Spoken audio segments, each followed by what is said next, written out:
I went to just speaking about the way my dad claps. I went to a gig with him on Saturday. Oh, I nice. went to see Echo and the Bunnymen in central Newcastle, a band we both really love. And it was the worst crowd I've ever been in at a gig in my entire damn. life. And I think it's because that it was sucks. mainly populated by people between the ages of 55 to 65. Like, I don't think I've Oh ever... my god! You know the joke online that all boomers are like, we have microplastics in us, but boomers are like full of lead? I've never like bought into that theory until I was in that room. They were all on their phones for the entire concert. They were all talking to each other the whole time. A song would be played that they'd recognize, and you'd hear like a murmur from the crowd of like, "Oh, I know this one," and then they would keep talking, or they'd all pull out their phones, go up to the stalls, and they would zoom in like 3 pixels on their screen, the blurriest video you've ever seen, and they would record it. 2 rows in front of me, there was a guy who was just on Facebook the whole time looking at pictures of young women. It was just oh my god! And a couple directly in front of us, he got so drunk they had a domestic during the encore, and it was just like the worst. Like, it was awful. And That's really bad. I was like, everyone in this room needs their phone taken off them. Like, every single person in this room needed their kids with them to like give them a little bit of decorum, because like concert etiquette. Yeah. Right? So yeah, good band. I wish they'd not let anyone in. Is Echo and the Bunnymen, did they do the song that's in Donnie Darko? They did indeed. Yes, they did. That's how Killing I know Me. them. I love that song. You know, very edgy Donnie Darko, liking Donnie Darko. It's at the beginning, right? Wow. Yep. Yeah. The soundtrack to that movie is great. It's like top so tier. good. Yeah. What other songs are on it? I don't remember. You got there's the Gary Jules cover of Mad World. That's oh song, god, isn't it? yeah. That was like Christmas #1 that year because everyone was like really in the mood for some sad goth It music. was? Yeah, have you not seen the video? They made a special video for it. Loves it. Yeah. Have you not seen the video where he's in a bunch of baubles on a Christmas tree? Because to try and make it vaguely Christmas-y. Oh, I need to send this to you immediately. Oh man, I need to watch that later.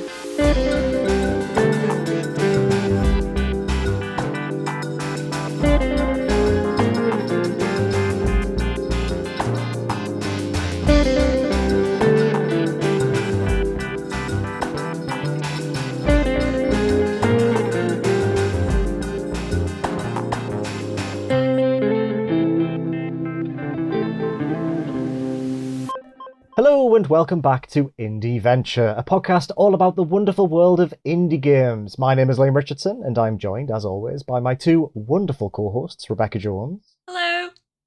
And Rachel Watts. Hello. This week we're talking about short games, smaller experiences that favour brevity over longevity, wrapping things up once they've said everything they needed to say. As someone who spent his entire writing career being told to cut things down, my impulse was to make this intro over 2,000 words long as a very cheap bit. Thankfully, I've decided against that impulse and, much like the games we're discussing today, that career was mercifully short-lived.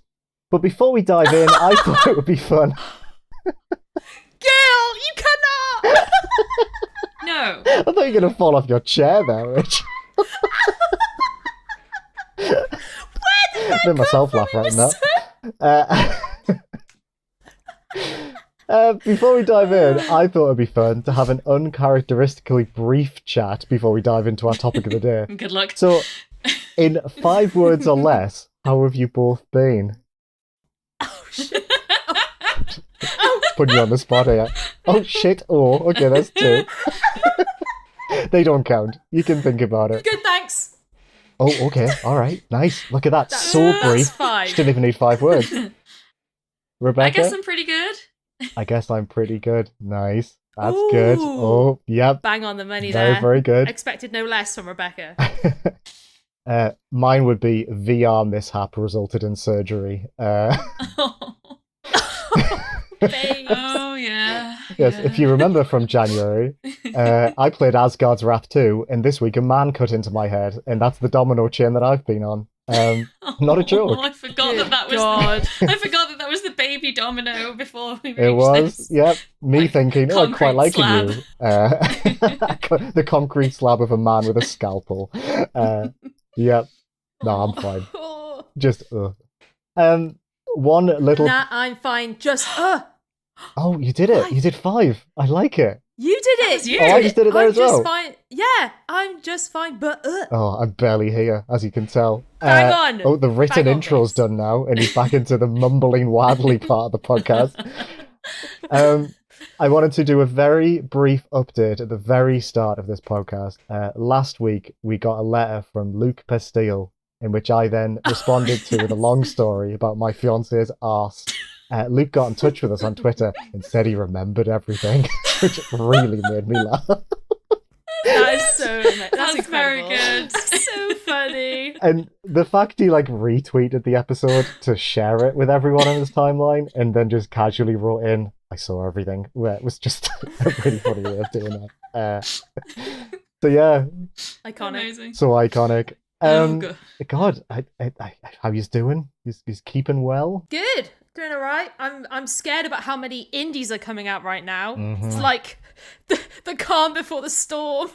It sort of feels like the I'm storm is scared. here. Like, I'm being drenched with indies. The amount that I've got to play right now is unhinged. I will counterpoint this. I feel like 2023 was a complete deluge. And now 2024 is like That is when it's true, petered yeah. out, so it's just heavy hail. And you're like, but remember when it was like a complete horizontal river out there earlier? So, I mean, vertical river, whichever directions, or all directions, just a cube of water. And now you can kind of Attack from all see, sides. you can kind of see the gaps between them. Drowning. Yeah. Drowning. Oh, God. Ultimately, I'm still very much underwater either way. So Yeah, to be fair, 2023 was wild Yes. Yeah, for releases. It really was. But we were talking briefly earlier, May 9th. Oh, May 9th. May 9th. Yeah. That's what I'm talking about. Like, I'm scared. Yeah. There's so many good games. Why? Why May 9th? Can someone, is there just like a special day that all the indie devs are like, yep. Yeah. Is it this is avoiding today. something? Does a big AAA come out in May? Are there any big AAAs I coming out don't this year? know. honestly, there's surprisingly Rebecca, do you know? little that past April, there's not really a lot that's firm on the calendar at the moment from the last time I checked our work calendar last week. It's like, I think there's Interesting. a lot of maybes. There's a lot of maybes. There's a lot of Q3 2024s out there, but very few Love firm that. release dates following basically the mad couple of weeks we just had. So, Yeah. leave it with me and I'll let you know. But yeah, I can't think of it. I can't think of You'll get anything back. that would be. Is it when is the Elden Ring DLC coming out? Because I know that a lot of stuff's trying to avoid that at the moment, but that's the only kind of big one that I can think of. Nah. I'm so out of the game now, mate. I've no idea. I feel like I should know, but also I'm like, I'm the last person who they're going to want to cover the Elden Ring DLC, so I've been like, I can just kind of put it out of my mind. 21st of June. 21st of June, so Is it maybe, June? is everyone just trying to come out with a decent amount of time that they've got a shot at being Must played be. before the Elden Ring DLC? Is that the plan? That would make I'm sense. scared I've lied to you. No, it is. Sorry. Yeah. I feel like we were saying this the other day. We almost need to do a what we've been playing every 3 months, every 3 episodes, just to keep up Yeah. to date with everything that's happening. But Mm. yeah, was last year busier this time of year? I think Because it, I yeah, just thought it I was de- it in games definitely media. Was. It just was. Right. I just think, yeah, I get the feeling it was. I mean, by this time last year, I feel like I had a fairly long list of Game of the Year candidates, whereas I really haven't hit that many things yet. Which I know doesn't mean that there's not been volume, but I don't know. There's been personally, there's been less that's really caught my attention. But looking at the actual calendar, there have been intense days that have then had long tails because of how much came out on a specific day, but there haven't been any of those weeks where there were 3 new games out every day that you really had to Oh pay yeah, attention there was a to. lot of that last year. Actually, wasn't there? There Now was. that It you was mentioned it was literally daily from the end of January, Yeah. basically. Yeah, I'm looking at my spreadsheet from the time I was reviews ed at that other site that we're not there anymore. And yeah, March was Paranormal Site, Yes. The Wreck, Chia, Storyteller, Oh my god! Terra Nil, Dredge, was Damn. March. And some of the bigger ones were the Resident Evil 4 remake. Oh shit, yeah. And then Yeah, some other... and of course by that point you'd already had like Space for the Unbound Dead was already Space. well out. You'd had like several sort of mid-size indies like that come out in January, February, March. It was oh my god, February. right. Yeah, February was wild. Oh my god, Birth. Birth. Oh well, there's like loads. Blanc Romancevania was Eternal, out by this point last year. Romancevania, Atomic Heart, Damn. Like a Dragon Inshin, Coming Furious 3, Sons of the Forest, Pale Beyond, Kerbal Space, Octopath Traveler 2, Oh man. Phantom Brigade. Yes. There's a lot. I did okay. Scratch. Do you know what? 2023 was honestly like we were fighting in the trenches for our Well, lives. you reading out that list of games, I could just hear like a ringing in my ears as I just faded away thinking about that time of my life. See, I Busy, yeah. eh? Unfortunately or not, it stops in July from because I left obviously. But this is wild because I have a bit of 2022 as well, and it's just like nowhere near as No, 2022 like yeah. a It peaceful was. time. It was. Well, I mean, we were coming out at the end of a horrible, traumatizing worldwide pandemic. I mean, that is kind of the thing, isn't it? I think that 2021 and 22 were quiet for reasons that are not hard to suss out when you think about it. Personally, there were a lot of games that I loved in 21 and 22, but there weren't many flagships, I No, think that's the difference. Oh damn it! Death's Door saved 2021 for me in terms of gaming, and Resident Evil 4 VR. But yeah, that game just was like the one shining beacon of that year from what I can remember. Whereas last year was just screaming, endless screaming of things I want to play but can't. Anyway, you know what? Yeah. You could say that when so many games are coming out, you might want to favour smaller experiences that you've got more of a chance of seeing from start to end. Which brings us to today's topic, pause for music. New tunes! Yeah. Hey, we can talk about the music now, yeah. Ollie Newbury did Yes. some tunes for us, and they are great, and it was so nice listening to last episode Incredible. and hearing that music in there. Yes. Amazing. It feels like a real bloody podcast again. Although I do miss the Rachel Quack, and I think we will find a way of bringing that back. Rip the Much crack. to Shall my I just sister's say insistence. more heinous things that I want bleeped? Yeah, do it, yeah. Yes, and I can crack Yes. over Can you them. say, I can crack in real time. can you say like a really... Yeah, how about right now, Rebecca, you try and say a couple of really heinous swears, Oh, and Rachel, you try and quack over them in real time. Let's see how well this works. I mean, Over Discord. no. What can I? You can do it. What can I say that's Oh. not already like? Quack. Yeah, it's just gonna be out of sync and horrible. And also, like, Yeah. I don't know. There are very few things that I wouldn't just say, but that I would want to say. Fair. Okay, yeah, fair enough. Well, seeing as though Rebecca's not going to bloody maybe- swear, maybe we should start talking about some indie Fuck's games. sake. Yay! Oh, quack! Oh shit!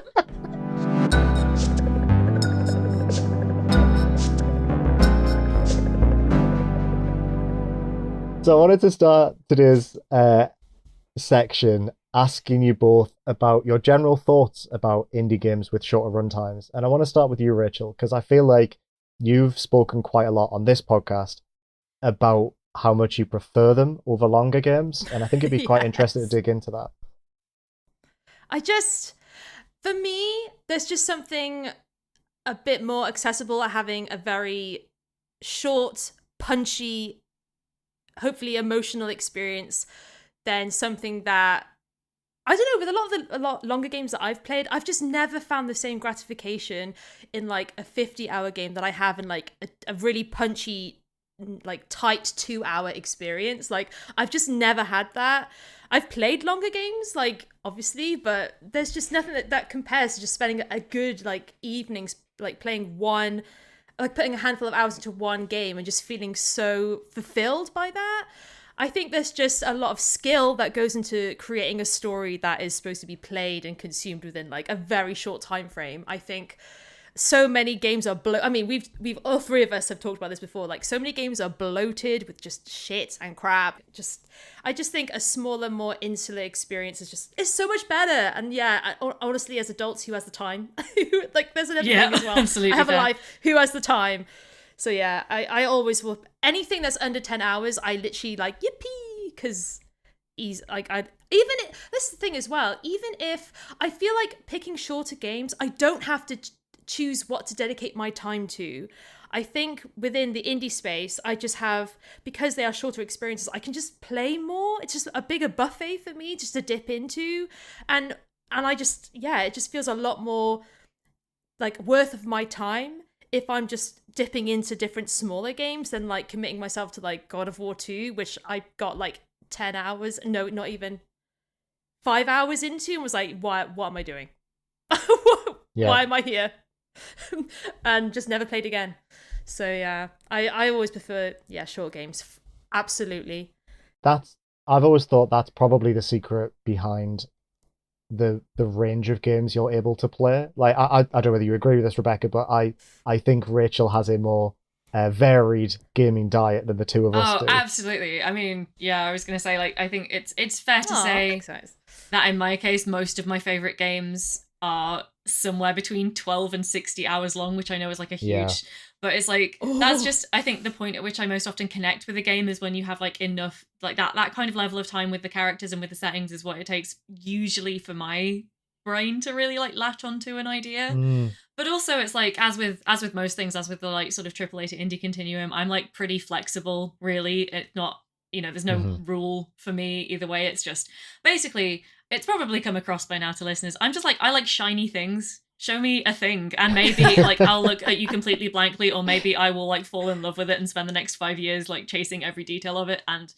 yeah, the length of a game isn't a huge factor for me, really. So obviously we're going to talk about some favorites, and yeah, I mean, like, there are, and also I would say that even if perhaps there aren't as many short games in my list of like all-time favorites as there would be for Rachel, like, I completely admire the skill and craftsmanship and, artistry that goes into making like a very, very short indie game. Like, I can appreciate them as these beautiful works of art, even if I'm not like, as emotionally pulled along as I am sometimes if I get to spend like a couple of dozen hours with a character or whatever. I'm still like, I can still look at it. I mean, it's like, I talked so much about like Birth last year, for example, which is 2 hours long, and which I was just like, this is just like this perfect little puzzle box of so it's not necessarily the sort of thing that I would always look for, but I appreciated it so much just for what it was.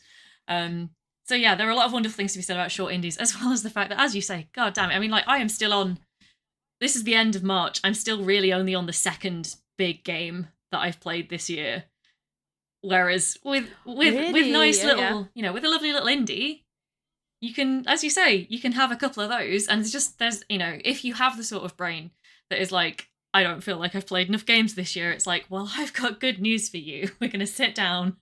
We're going to sit down with the Devcats bundle, and by the end of the weekend, you can have had a nice time and feel like you've, ticked something off a list, if that is what you need to feel satisfied with the way you spent your free time, which admittedly sometimes it is for me. So yeah, I would agree with that. There is a satisfaction to ticking things off sometimes, and I think, I'm let's say I'm playing Death Stranding at the moment, which is a huge sprawling thing. You can start to get tired of it, right? Whereas if you're picking up 4 or 5 smaller indies that you can finish in an hour, 2 hours, there is a sense of satisfaction to that, of seeing something from start to finish in that period of time, and having a measure of the thing completely is nice. I always like that. It's so good as well, because I don't know if you guys get this as well, but like, I find that I overwhelm myself really easily by playing too many games at once. And so I'm trying to be better, as I say, at playing just like 1 or 2 major games that I've got on the go. And shorter indies are a great sort of way of getting out of that, if you just don't feel like what you're playing at the moment, getting out of that headspace for an hour or two and like trying something different, refreshing your approach to the sort of major games. But they complement each other really nicely, I guess, is what I'm trying to say, is that like, it's a good way of having the best of both worlds, is to have like a big game on the go and then be like, but I played, 3 or 4 short indies in the month or 2 it took me to see the end of this 50-hour game. They exist nicely together. would you recommend shorter indies to people who might feel a little bit disillusioned by gaming? And maybe they haven't found Yeah, much that's to a play. good thought. Yeah. Maybe they're struggling. Would you That's a good see question. like today's list, for example, is like a nice place to start potentially, or a way of getting back into the hobby? I fully think that game burnout is real. I think it's especially real if you work in the Yes. industry, but I think 100%. even just people who are, big fans of gaming do go through periods of gaming burnout.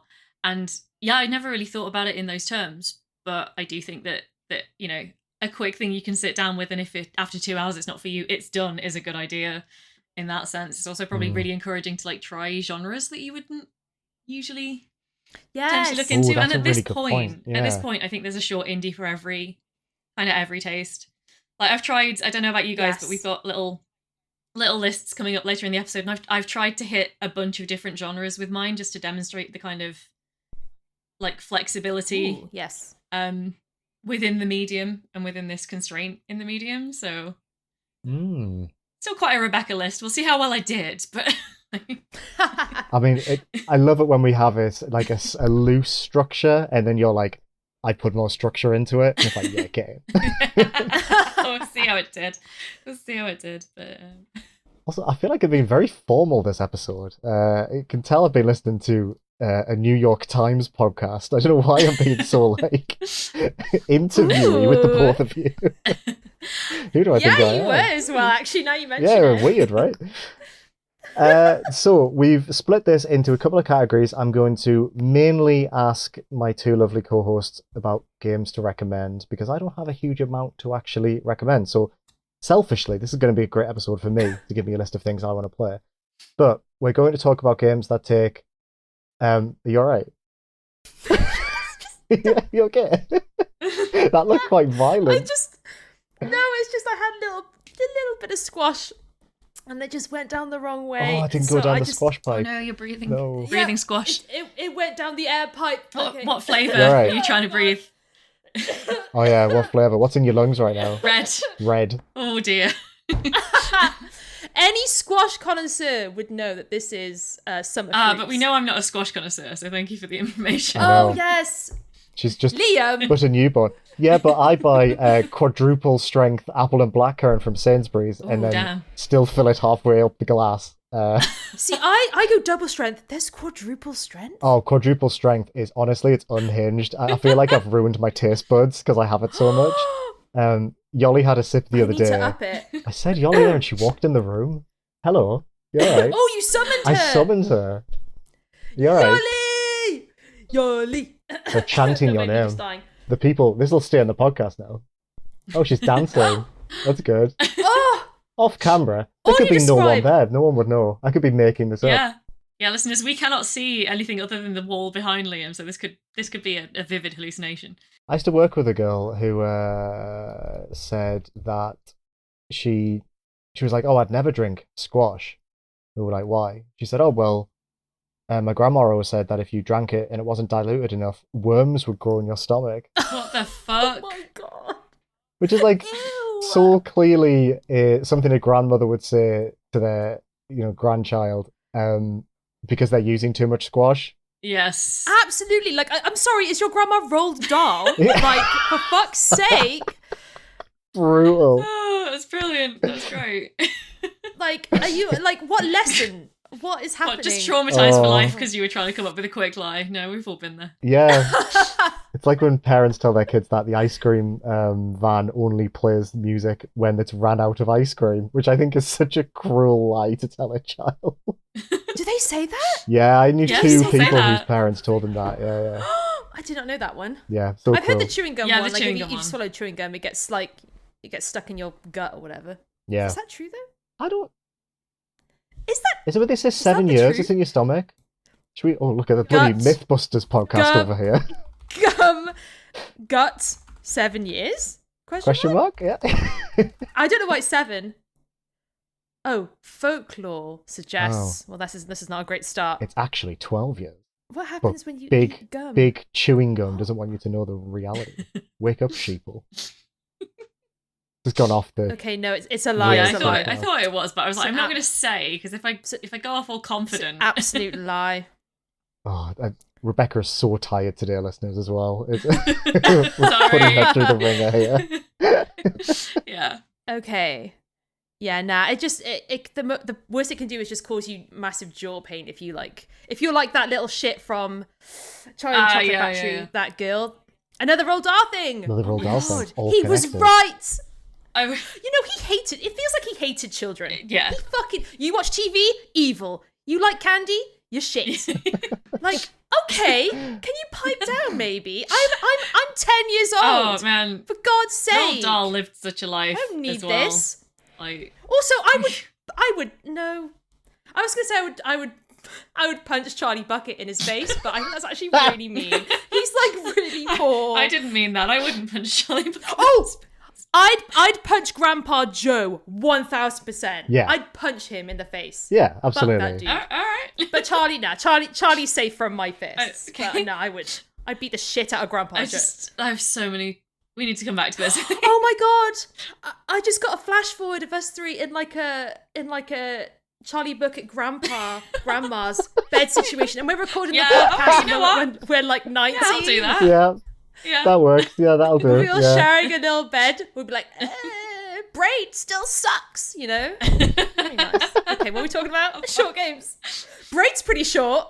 No. Um, Oh god. yeah, what the fuck were we talking about? I went from really professional to... Short Yeah. games. The Who's same. first? I don't know. So, I hope, yeah, we're going to talk about... Sorry, what were you saying? So I hope it's not too. I hope it's not too obvious that I'm really tired. I need to explain. In addition to being ill, my sleep cycle is out of whack to the point where I'm now going to sleep at 9 p.m. and waking up at 5 a.m. And because the clocks change literally in 3 days' time, I can't be What? bothered to try and fix it. So I'm just hoping that it kind of adjusts. You're going to hold Yeah. out. My But I am God, that is proper out of wild. it, I'm afraid, because I need to be up in like a 5 few a.m.. hours. I don't Yeah, need to be, but I'm gonna be. It's past your bedtime. It's well so we past my should, bedtime. like the games we're talking about, keep this snappy. So the Sorry. first category I want to talk about is games that you can finish in around 3 hours. So I think, Rachel, you described these as games you can finish in an evening. So who would like to go Yeah. first? Who has some recommendations? I do. I'll go. Go for it. Rebecca, would you like both to go time first? To recover. How dare you? How dare you? I volunteered as tribute. There's betrayal in your eyes. Yes, Rude. Rachel. What games do you I have? volunteered. Don't want to Oh. know. It's fine. My picks, whatever. No, actually, my picks are pretty good, so I'm going to go into them. My first pick is Penko Park, which I What? forgot about this game until I went through my Steam list. Penko Park is a Pokemon Snap-like, but all the creatures are fucked up and kind of evil. Oh, what And is they're really this? creepy. Yeah, it's a really cute but also kind of creepy photography sim where, like, Pokemon Snap style, you're in a cart and you're like taking photos of these like different creatures. The setting is like it's in an abandoned wildlife reservation, so all these creatures have just been like left alone, like Ooh. from humans for like hundreds of years, and are just now like really fucking creepy. So yeah, you're in your little mine cart or cart, whatever, and the cart is on rails, and you're going through the park taking photos, and like taking photos activates certain, you know, animations or like activities, and some of them are cute and some of them are really fucking creepy. Like this one time I was taking a picture of like, I think it was like a leg, a gross hairy leg was sticking out a bush, took a picture, and something scuttled across the track. Like it was so disgusting but also kind of cool. That's Oh, So it's wow. kind of like one of those games. Yes. Yeah, so there's like maybe 4 different tracks. This game can be played in like, yeah, just a sitting of maybe 3 hours, probably less. Depends on how quick you snap those critters. But yeah, this game is really cool. I totally forgot about it. And I really want to replay it now. Yeah, Penko Park by Ghost Butter. Ghost Butter? Okay, cool, cute. Great Ghost name, Butter. isn't it? I love that. But the art style's cool as well. I really like this kind of like paper mache almost cut out, like very 2D, kind of a collage almost of all these environments. They yeah, look like, so that like was mine. crayons as well, like being Yes. coloured in with crayon. Oh Looks so God, nice. what the fuck is that? I've never It's heard like of that. There's like a snowman here with teeth. Oh. Ew. But yeah, it's just a cute little game, but also may give you nightmares. Question mark? Good luck with that. So that's my first Oh. one. That That is sounds really grand. cool. I should definitely check that out. Rebecca, what's yours? So some of the stuff we're going to talk about today is probably stuff I've not mentioned on the podcast before, but this first one probably not that surprising. Because the first game that came to mind when I was thinking of indies around 3 hours long was A Year of Springs. Which I know I've talked about before, but the thing that I particularly like about this is that it's a full trilogy that you can play in 3 hours, so each individual game within it is about an hour long. So you can kind of approach it from the point of view of like play it, for an hour over like 3 sessions, or play it in a single 3-hour session, which I think is how I played it. And yeah, it's just a very, very sweet visual novel. Like the art style is super cute. It's very downplayed drama, but it is a little bit of like romance and drama and like friendship story about 3 queer women living in sort of broadly contemporary Japan. So yeah, obviously very Rebecca game to start us off with, but this is so heartwarming. It is probably my favorite very short game. I'm definitely going to look down this list and then really regret saying that because I'll see another one that I also love. But yeah, it is. I just can't recommend it enough. Always the way. Whenever anyone's like, oh, can you recommend me just like a short little visual novel that's got a lot of punch to it? I'm like, definitely play A Year of Springs. If you're not familiar with visual novels and you want a good place to start, A Year of Springs is totally it.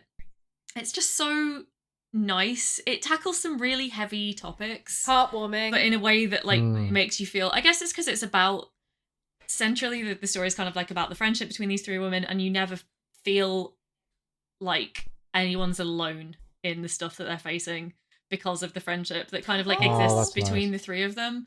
At least that was definitely my take. Is that there's the kind of support network that exists between these 3 people means that even though they're tackling some like pretty heavy stuff, like transphobia, or like discovering later on in life that you're queer and not really knowing what to do about it and that sort of thing, it just ends up being like really sweet and affirming and pleasant every time. And did I get a little bit tipsy when I was home alone one night and play it and cry quite a bit? Yes. That is true. That is what happened, and I'd do it again. So yeah, A Year of Springs. It's so good. Go play it. I will try that technique out. Yeah, I saw one as well. You'll love it. You'll love it. Yeah, have you not played it yet, Rachel? No. Oh, I really need to, because like I'm holding off. I'm holding off on the kind of like final. I wouldn't say it's a twist, but like I deliberately try to avoid discussing the plot of the 3rd game because that's meant to be more of like a surprise that comes out because you're kind of in the dark because the character's in the dark for the first 2 kind of chapters. And yeah, I'd love to know your thoughts when you've played it. I'm buying it right now. I think that's the I'm buying it right now. Bought. Done. That's How much first is it? Real-time purchase. It's only a £5. Oh, is it? A Year of Spring for all 3 games on. Oh, overwhelmingly positive. Oh no. Oh, we good? We good? Oh, we lost you already. Let's take a minute. We've lost you, but it's okay because we knew straight away. So she just got so excited. Hi, listener. You might have noticed I sounded like a dog in a well. That's because my computer was recording out of a different microphone. Now, let me tell you, I've recorded hundreds of videos, many, many podcasts over the years, and my damn computer has never once swapped the microphone over. And this time it has, and I'll think about that every day until I die. Okay, thank you, wife. I don't know whether you heard her shout that. No, what did she say? She shouted, "Get over it," as she walked by the door. Well, with that, yes, I think I will. So, shall I tell? Were you done, Rebecca? I was done. Right. Yeah. Can we just quickly? What happened was Rebecca brought up Year of Springs. I was like, I gotta buy that shit. Knocked my microphone. Was like, oh shit, my microphone's disconnected. Then we all checked our microphones, and that's when you noticed, Gil. So thank you, A Year of Springs. Yeah. So we were stopping the recording anyway. So A Year of Springs and Rachel getting super excited and hitting her microphone actually helped us to realise that there was a different issue in the record. So really, it all works out for the best. It really did. Yeah. Save the podcast. And NPC Kissy just made a sale. So yeah. They did. Yes, they did. Oh, what a silly little podcast we have. Okay, yeah, Liam, what's your pick? I want to give a quick shout out, first of all, to a game called Industria by Bleak Mill Games, just because Industria 2 was announced in the Future Games Show Spring Ooh. Showcase earlier this week, or last week. Industria, I think it's about 3 hours long. It's not that long. It's like, I would say Industria is a solid 6 out of 10. It's a 2-star game, and I absolutely love it. It's a first-person shooter that's heavily inspired by Half-Life 2, but feels like an Xbox 360 game from 2006. It's a little bit janky. That's such a specific vibe. I love it. That's so specific. It is. And it is like my kind of shit to a T. Let's be fair. You play as this woman called Nora who gets sucked into like a portal and gets transported to it's sort of like inspired by East Berlin during the Cold War, but it's like this endless city full of robots. There's no humans left other than this one guy called Brent. I think I've mentioned Industria on another episode before, but I think it was one of our more unhinged, like, who would we go drinking with episodes. But it's regularly on sale for like not much money. You can finish it in an evening. It has one of the best soundtracks of any games ever. It's incredibly lonely. It has this like impeccable sense of just being isolated from everything and everyone you've ever known. And I'm so excited for the second game. I really hope they keep that sense of isolation. Yeah, pick up Industria. It's really good fun. Damn. Rachel, do you have another one for this category? What a vibe. I do. My second one is called Nuts. It is a squirrel detective game. This game is really fucking good. When I remembered this one, I was like, Jesus Christ, I need to replay this game. Nuts has you play as I guess you're hired to carry out surveillance on a bunch of squirrels in the wild. So you have to. It's very tactile. You pick up cameras on not stilts. What are they called, Liam? Cameras Tripods. Tripods. Thank you. Cameras on. You carry cameras on tripods. You put them in a forest, an environment. Run back to your van. The camera captures what it's looking at on monitors, and you can record squirrel activity. And you're kind of studying them. That's all great. Love that. But one day you notice that the squirrels, their behavior's a bit odd. Something is happening to these squirrels, and you happen upon a sort of squirrel conspiracy when I think at the end of the day 2, you stumble upon, as a tiny spoiler, that they might be having a meeting of some sort. And that's where I'm going to leave it. Oh, wow, that's so intriguing. The squirrels are up to something. I love it. It's a very striking game. It's also a very short game. It runs in about, just under 3 hours. And it's a very good detective game. Squirrels plotting something? Question mark again. Lots of question marks. Oh, I'm sold. This sounds amazing. Yeah, I'm so sold. This looks great. I could have swore that came out 2017. Was it 2021 that came out? 4th of Feb 2021. Unless it was out on another platform, but I don't think it was. It came to Steam. No, I don't think it was. 2021.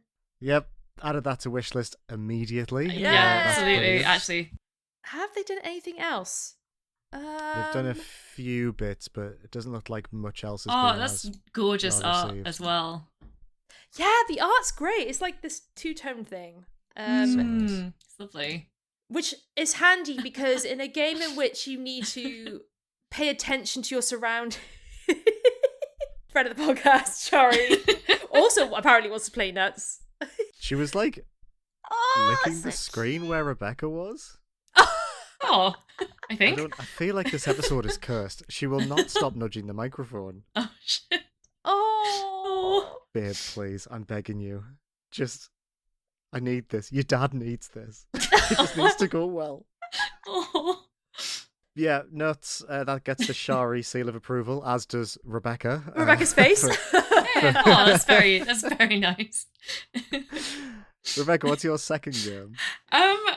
So I wasn't really sure how many we were doing, so I've got like a list that I might just quickly run down my like sort of runners up in this category. I might end on one that I'll go into in just a tiny bit more detail, but these are going to be largely like other games that I've talked about on the podcast, so I won't kind of linger on them because there's me talking about them out like elsewhere. Nice. games at around 3 hours include Anemoiapolis Chapter 1. We all know that I love I love a bit of liminal space exploration. Most of the premium Rusty Lake games are kind of like 2-3 hours. A single run of any Monster Prom game of your choice will be around 1 to 3 hours as well. There's Lily's Well, which is the kind of like sort of many run Resident Evil inspired like very, very retro pixel art horror game, is around the same length. First game you There's also a game ever called... spoke about. It is? Oh my god, it was. Yep. Good lord, that's going back a Redacted ways. podcast. Yep. There's also a game called Pupperazzi, which sort of has the whole Penko Park like photography, like Pokemon Snap inspired, but very indie thing going on. Which is by the makers of Boyfriend Dungeon, which is quite fun. Oh, is it? That's fun. Nice and cute. But the second pick that I'd have for this category would have to be A Short Hike, which is a game that I have a lot of affection for a number of reasons. But basically, one of the main reasons I love it is because I'm sure I've mentioned this before, absolutely hooked on Animal Crossing New Horizons. I'm about to hit hour 800 on my island after 4 years of playing it really regularly. I have played it so much. That is not a short game, but A Short Hike is very like inspired by the aesthetics and the world of Animal Crossing, but it is a game that you can sort of finish in a couple of hours. And it's very cute. It's very meaningful.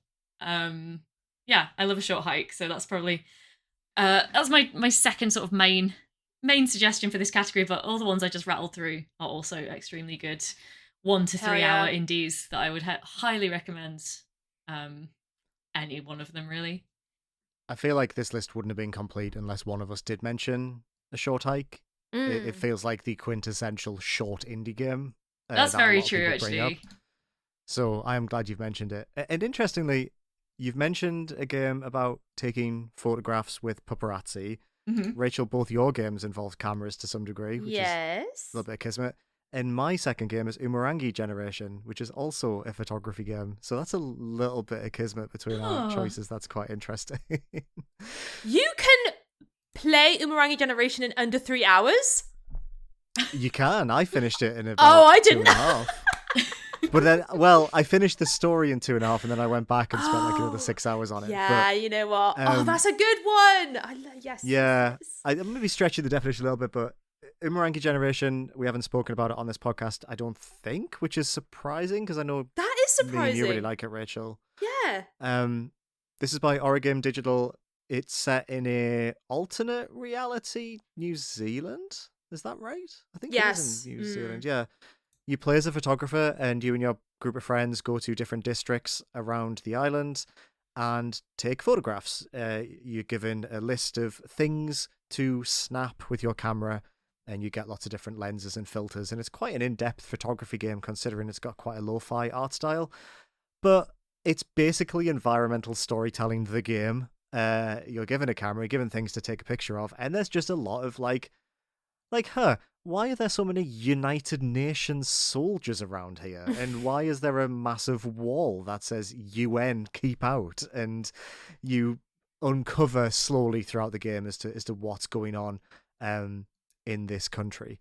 And it's beautiful. It's really good. It's getting a VR version, which I think is out this month, which I'm very excited for. Another surgery for Liam incoming.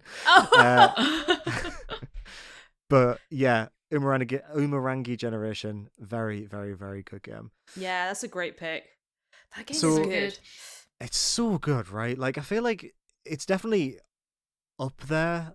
You see it come up a lot in lists of best indies, but I do feel like the conversation around it is quite quiet, and it deserves a lot more accolades than it gets, I think. Definitely. It's not kind of got the... It's not one of the sort of big 20 or 30, like... Definitely still indie, but very much like recognizable to people who are not into indies. If you get me, it's not kind of like it's not kind of broken into the mainstream. Yeah, in that sense, which is interesting because it is a pandemic game, but before. Ooh, yeah. Because Umurangi Generation means the last generation. It's a political game which addresses a lot of the disassociation that the younger generation have with the older one. And this game is very much a celebration of young people feeling so disenfranchised with what's going on in the world around them, the choices their country is actively making for them, that they can do nothing but essentially vibe. Yeah. It's just creating art in the face of impossible, difficult situations, right? So it's really interesting that, when did it come out? It was before the pandemic, right? I think it was 2020. I think it was 2020. 2020, 19th of May 2020. So like, yeah. So it was kind of a little bit before, but during. Yeah, during, but not in. Before, I would be amazed if they had put that together in the first 6 weeks of lockdown. Although not impossible, I suspect. But the topic Probably is not. absolutely is a pandemic, pandemic parallel for sure, because massively. that game is it's very interesting. And I think there should be more conversation around it. I think what the conversation that was around it was like, it is inherently a very political game. I think a lot of people were like, well, we thought this was a cool photography game, but actually this solo dev from New Zealand has fucking loads to say. I'm not sure whether many people caught on to that, but also, how could you not? Because it'd be hard to play this and not. I was about to say, from the down, screenshot I just looked at on Steam. If you like Neon Genesis Evangelion, you gotta play this game. This is like, Neon Genesis Evangelion, the game. And that's all I'll say on that. It buries the lead on that quite a lot, but I would play it in its DLC as well, is really, really good. The macro it's DLC. good fun. Brilliant so choice! We've gone from 3 hours to 1 hour. And I think I've come down now from my microphone mishap. I'm in a weird place today. Let's see how the next hour unfolds. We're all in quite a weird place. We are, aren't we? My God. Episode 13, gang. Thank you for sticking with us. Let's see if this episode pops off as much as the last one did for some reason. Thank you, by the way, everybody who's listening. Yeah. Well, Our stats aren't good enough. We don't know where you all came from, but last episode beat all the others we've ever done. Yeah, it was like our least SEO baity title. It was a very like self-indulgent premise, really, compared to a lot of the other. And loads of people listened to it, and we're just like, okay, hi, hell yeah. Yeah, because we can't do stats. If you could email us, contact@indieventurepodcast.co.uk and just let us know where you found us and how you're listening, that would be great. Thank you. Hey, you. Don't do that. Yeah, you. Hey. Hi. We gotta be more personable, guys.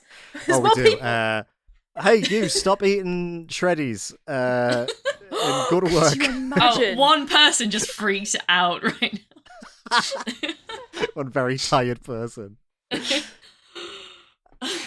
So, moving on, games that you can finish in under an hour. Yes. So, I've only got one for this category, so I'm going to get it out of the way straight away. Chop Goblins by David Szymanski.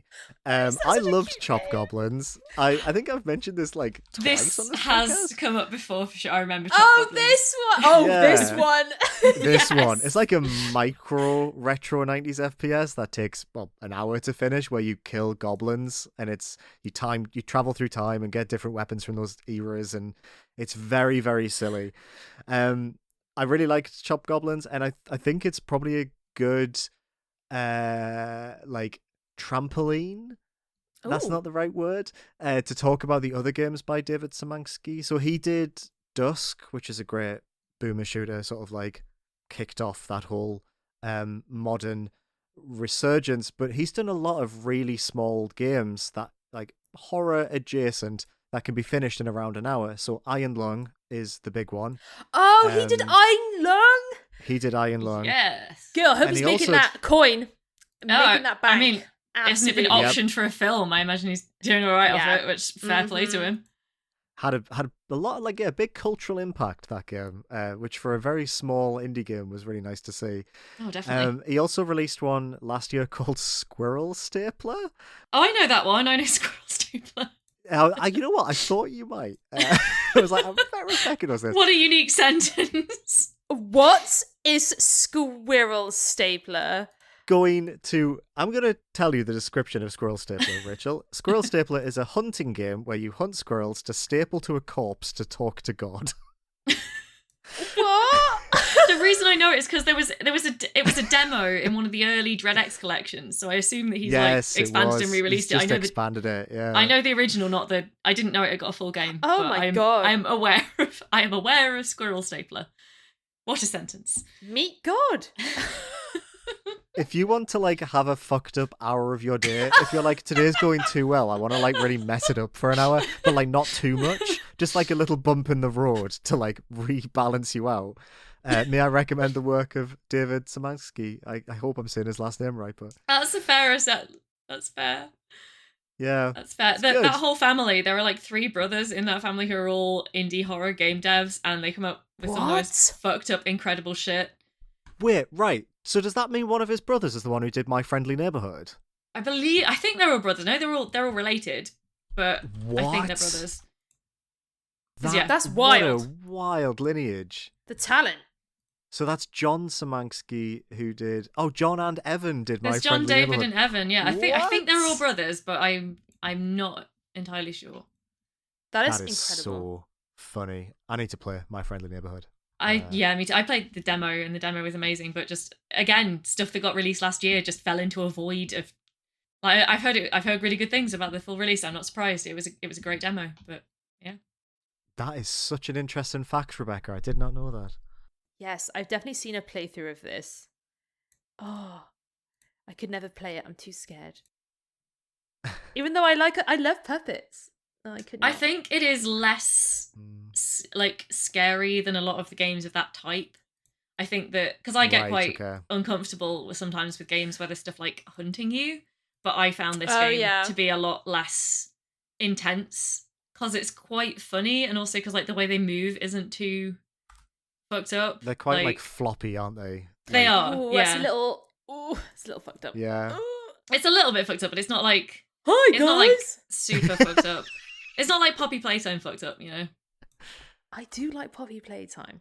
I do as well. I've watched a playthrough of that recently. I like watching it, but I never want to play it. Is that the one with Mommy Longlegs? Yes. It is. Yeah. That's a really. I like that.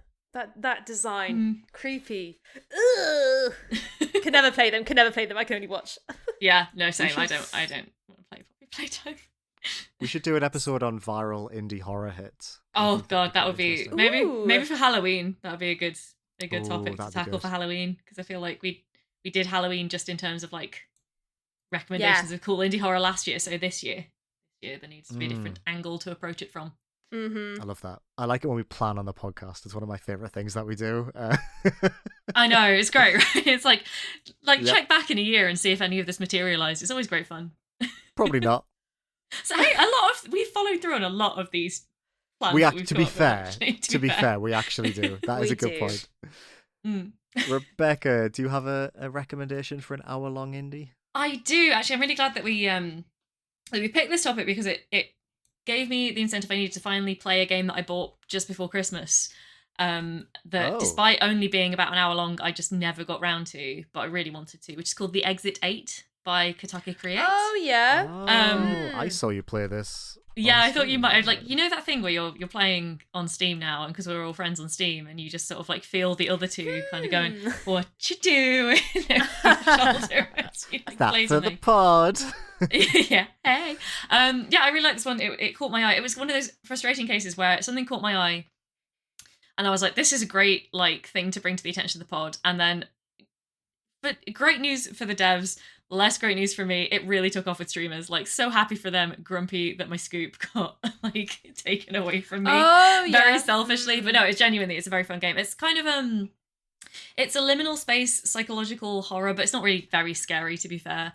But it's in the style of the observation duty games, which I am also quite fond of. The sort of like puzzly, like spooky but not super horror-y, like hidden objects, spot the difference games. This one is set entirely in one corridor of a Japanese subway, and it's just, I mean, I love liminal space stuff as well, like I mentioned in Anemoiapolis in the last section. But yeah, this is a game that you can easily complete in an hour.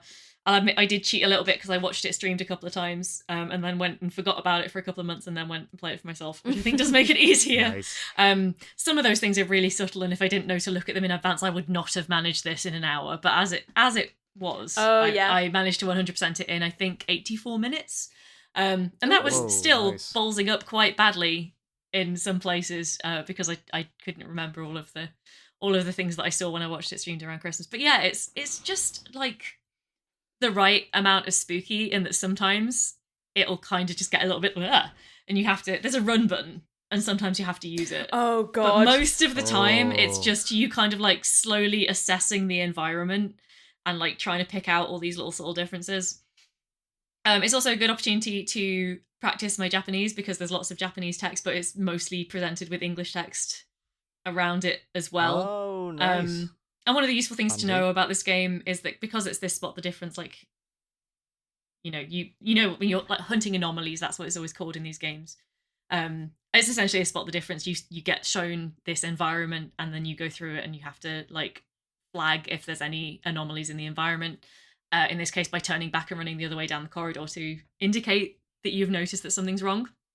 Sometimes it can be something really big and obvious, like spooky people being there that shouldn't be there, but sometimes it's something quite tiny, like the posters on the walls changing and that sort of thing. So it can be like quite challenging. But as I was saying, like it's in Japanese, but if anything in the text ever changes, if there's a text-based anomaly, it's always in both Japanese and English, which makes it like a lot easier to play and not worry about because like it's interesting going on Steam and looking at the reviews and there's like the comments and there's so many people like, am I meant to be able to read fucking Japanese to play this? It's like, no, chill out. It's like they're not gonna it's you know it's fully accessible if you read Japanese and or English. Nice. But yeah, it's a lot of fun. It's got references to things like The Shining and PT, but largely it's more tension than jump scares, which I appreciate. Yeah, I mean that's enough to convince me. And it was a great way to spend an hour and a half. Nice. Yeah, highly recommend that one. How creepy on the Rebecca scale is it? Like how scary? Oh, on the Rebecca scale, it's kind of like a 4 maybe out of 10. It's not like very. Oh, okay. Not very creepy. Like but the only thing is unnerving. There's like a couple of moments where someone like a character can kind of like run at you. But that's like, oh no, you just run away. You run away for like a second and then it's done and it's like, that's fine. I can deal, you know. Okay. And also another thing that I really appreciate is because of the way it's set up, if anything does happen, you can like die in inverted commas, which just means that you like basically reset to the start and it's instant. So the consequences for getting stuff wrong are like very minimal, which I always appreciate as well. I'm not here to have like a super miserable, difficult time restarting at length. But this just you're back to the beginning of the scene and it's like, try again. And it's like, cool, okay. I feel like a Rebecca 4 is a Liam 9, so maybe I'll watch this one. There's so many. Like, basically, I watched several of the streams of it again. After so many. I watched Gab Smulders again stream it. She blitzed through it. She's so good at those games. It was quite amazing. She finished it in 10 minutes. I was like, oh, what? Whoa. She's amazing. That'd be in a different category for us. Yeah, she put it in a. Yeah, that's the next category. Yeah. It's good fun. It's very good fun. Rachel, what's yours? Mine are the first 2 Frog Detective games, which you can both play under an hour. Love to see it. So yeah, the first called The Haunted Island. The second one is called The Case of the Invisible Wizard. The third one, Corruption at Cowboy County, is like a little bit longer, maybe like an hour and a half, because that's the finale. So it's a big one. At an hour and a half. That's wow, what a long game. But yeah, if you've not heard of Frog Detective, it's just this very charming trio of detective games, kind of. There's barely any detective work in it, but it's just like this idea that you play as a frog who is a detective who is called out to different places to solve sometimes supernatural crime. And they're very charming, very offbeat humor. And just the Frog Detective themselves is just a very adorable character. And yeah, I'm pretty sure people who've listened to the podcast have heard us talk about Frog Detective before. We're very big fans of Grace Bruxner, that's her name, and her work. Yep. So this trio of games could probably put into the first category of like a nice evening of 3 hour evening, just playing all 3 of them in a row. I wouldn't do that though. I would space them out. I feel like, I'd space them out. The Frog Detective experience is to play one every couple of days or one a day or something. because I feel like the humor, it's very funny, but it kind of, I think in a row can kind of wear a bit thin. And it's so weird and very strange that it needs to have that kind of like, oh yeah, this is one person's very specific style of humor, which for some reason I'm finding instantly hilarious. So maybe spread them out. Yep. But yes, Fraud Detective, a staple, indie game staple. Like those games are charming, hilarious, and spooky. So scary. Ooh, ghosts. That's a Rebecca scary. 0, but a Liam 3. That's what I describe those games. Very spooky games. There is something a little bit spooky in those first 2 games, though. No. There's something a little bit sinister about the feel of I like it. Obviously I like it, but like there is something a little bit, it's that sort of almost like Lobster Cop. Lobster Cop has no life in his eyes. He is a blight on this earth. if you grew up on like a certain level of like flash animation in the early days of like having internet, I think that arts, that almost MS Paint, obviously nicer art style, kind of sets off something in your brain. If you spent your like early adolescence on Eborm's World watching Salad Fingers, you're always going to be a little bit like, Salad. Yeah. There's something about that animation, even though it's lovely. Frog Detective is lovely, but there's always going to be something in your mind that's like, there's a little bit of like, is something going to like jump in my face and scream? Maybe that's what it is. It's not. I wonder if in Frog there's Detective. a very... Yeah, I think you're right, actually. I think maybe we're of a very specific generation where we don't quite trust cute things on the internet. Yeah, like, was it Happy Tree Friends as well? Happy It's Tree all that Friends. continuum. Yeah. Llamas with It hats, really it's all is. coming back. Bloody hell. Yeah, if there was a YouTube video with like things you missed in Fraud Detective with like, I don't know, a red circle around Fraud Detective's eyeball or something, I'd be like, I'm not surprised that there's fucked up shit hidden in this game. The mole that is in the first 2 games, that if you look at him, he hides and you never see him again, but he's watching you. Oh, You know about that, right? No, there's a mole You- that watches you. You know the Ooh. mole from the last game? Yes. He's in the I'm- first 2, you can find him, and he's hiding like behind a rock, and you'll catch him out the corner of your eye and he'll hide, and then you can't see him again. He never comes back out. No, that does ring a bell. Oh, yeah. And it's like, what the fuck was that? So like the first time I played Haunted Island, Yoli and I were like, wait, what? Like, is there a sinister undertone to this? And there isn't. It's not a horror game at all. But there's just like that one character that gives it just like a slight edge that is Oh god, not that's good. so uneasy. A little bit creepy. You're unsettled. Very much so. But still, please play them. yeah, 'Cause no, they sure. are- Oh, these They are some of my lovely. favorite games of all time. Yeah, I love these. Don't so be much. put off by the creepy mole who's watching you. That'd scare me. Yeah, look, it's nothing worse than like the weird figures in the background of a Mario game, right? In fact, it's less unnerving. than Oh, that, really, yeah. Oh significantly, so. yeah, true. Husks, Yeah. like colourful husks of like weird creatures. Ooh. Dead I think gods. I think the sort of gateway into games journalism was getting super into like 8 creepy Easter eggs in video games. I was like, Oh, Oh, definitely. yeah. continuum from that to this Absolutely. somehow. Like, it's so funny. Of course. Looking up, Bigfoot Easter eggs for GTA San Andreas. As Yes. 12 Oh years my old. goodness. Do we have any other games for this category, or shall we move on? I could just bring up a couple of quick ones if don't- that's okay. Yeah, go Yeah, of for it. course it is. Very quickly, want to run through a couple of honorable mentions. There are a couple more by.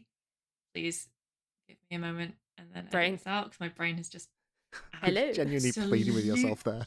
I saw. Yeah, you kind of just. Rebecca.exe has stopped working. Please do give me a second. Madison Carr, that's her name. I didn't make a note because I know her name so well, except when called upon to say it, it just suddenly went. Madison Carr's first 2 games, Whimsy and Landlord of the Woods, they both come in at a little under an hour. I wanted to mention those. Birth would have fit into the last category. I didn't really mention it because I mentioned it up top, but generally Madison Carr games are great in this category. Also the like Cube Escape half of the Rusty Lake series tends to fit into the under 1 hour category, so that's really again Nice. another run on recommendation. But for this as well, I wanted to quickly bring up a game that I kind of love. I'm not sure, with the best will in the world, I'm not sure how good this game is, but I kind of love it. It is a game called Morph Girl. And I don't know if either of you are familiar with it. No. It is by a dev called JDeb. And it is an FMV game, is it? No! It is the early days of indie FMV horror. And the thing is, it's just the right amount of goofy. Honestly, it's actually very... I don't know if it's... The thing is, right, there are some things that happen, you're like, this is definitely deliberately, like, goofing on things like The Ring, right? It's definitely a bit of a parody in some ways, but in other ways, it's, like, fairly serious. But all I know is that I watched this a Let's Play quite a long time ago of this, and then I went and played it myself. And it is one of those things that I still reference so much, just because it has these little, like, goofy moments. But yeah, also, it's this FMV game, so it's, like, all live action, with principally two actors, and it's the sort of story is this quite serious and fairly sensitively handled story about bereavement. It's about two women who were married, but they had kind of like a fraught relationship, but then one of them died, and it's kind of about her wife dealing with that grief and like maybe not handling herself very well, and the consequences of when this apparition that claims to be the spirit of her late wife comes to her and like starts communicating with her, and various choices come out of it. But I don't know. It's a very strange game. There are multiple endings, some of which, again, I don't want to spoil it because it's so fun. But it's so, like, you know what? I'm just going to tell you because it's really worth knowing. People can skip ahead, yeah. One of the endings of this game is just that she recognizes that this apparition probably isn't her wife, but just kind of hooks up with it anyway, and you get the very silly ending shot of them just like having a little domestic life with this normal woman and this like Ringu girl just like chilling in their house. And I kind of love it so much, even though it's very, very silly. And it's got very, very like goofy overtone. It also has very clearly been filmed in an Airbnb. It's got like a delightful student film vibe to it. I don't know. It's very weird. It's very experimental. There are 6 endings, I think, but a single run will take you like probably about half an hour to an hour. And yeah, if you like the sound of that, then check it out. It's goofy fun with a little bit of horror.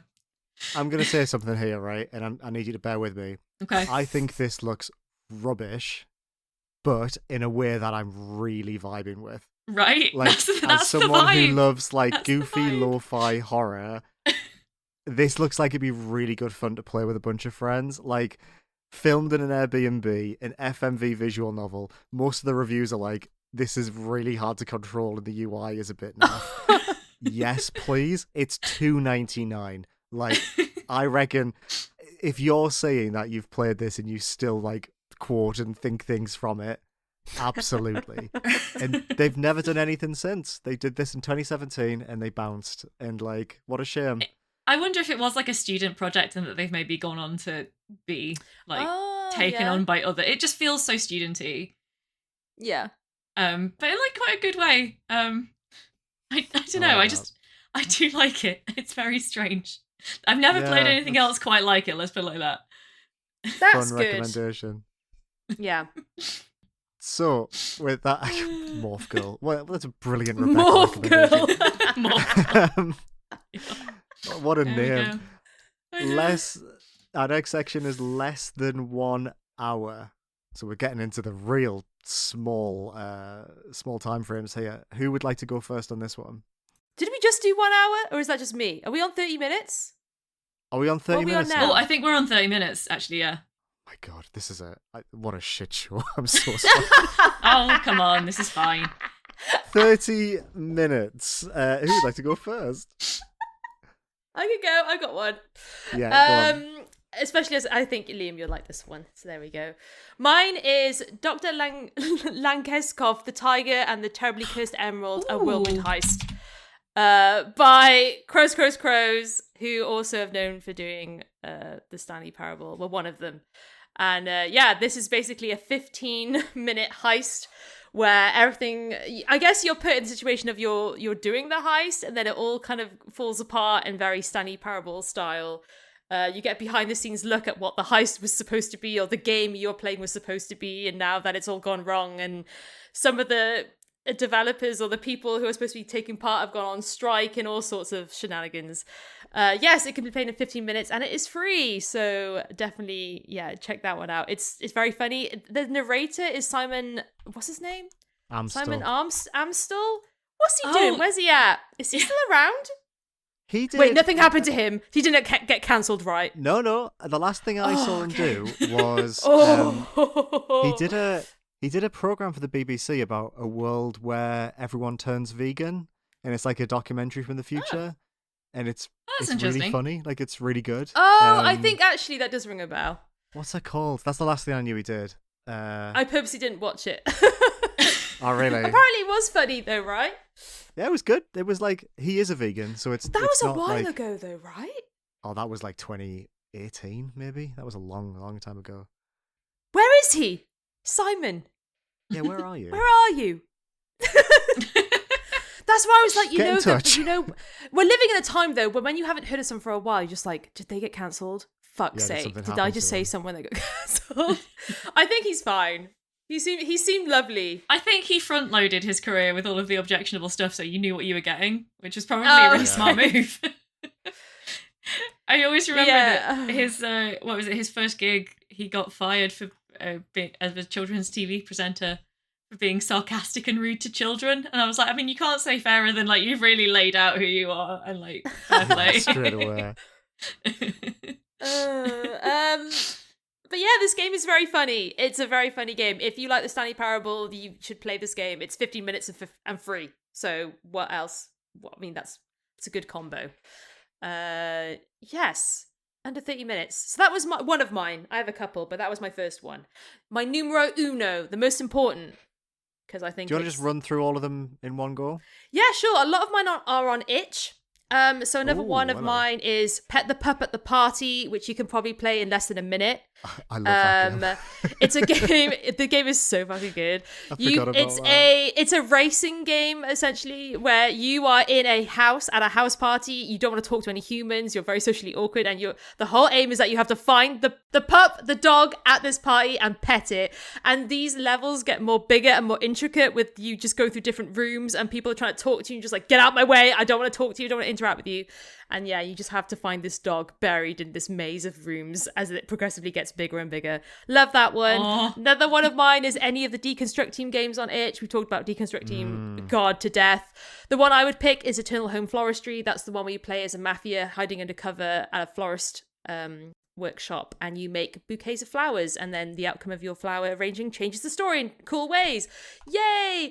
Another one, David Lynch Teaches Typing, which is David Lynch, or an interpretation, a guy impersonating David Lynch teaches you how to type, and you learn how to type, but it gets a bit freakier and scarier in very David Lynch fashion until, I think it's literally only 5 minutes, until the inevitable happens. I kind of have forgot the ending, but I remember it was quite a good impression. And it was quite creepy. So that's another one. That's funny. And my last one, which I think I have talked about maybe in the other podcast, is called Local Host, where you play, it's a sci-fi game where you play as someone who's been hired to deactivate certain AI personalities on hard drives.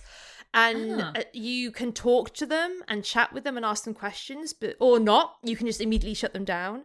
But the idea is that you engage with these AI, these personalities, these cybernetic brain waves, or whatever you want to call it, in conversation, and you decide whether, you can shut them down or maybe do other things, help them or not.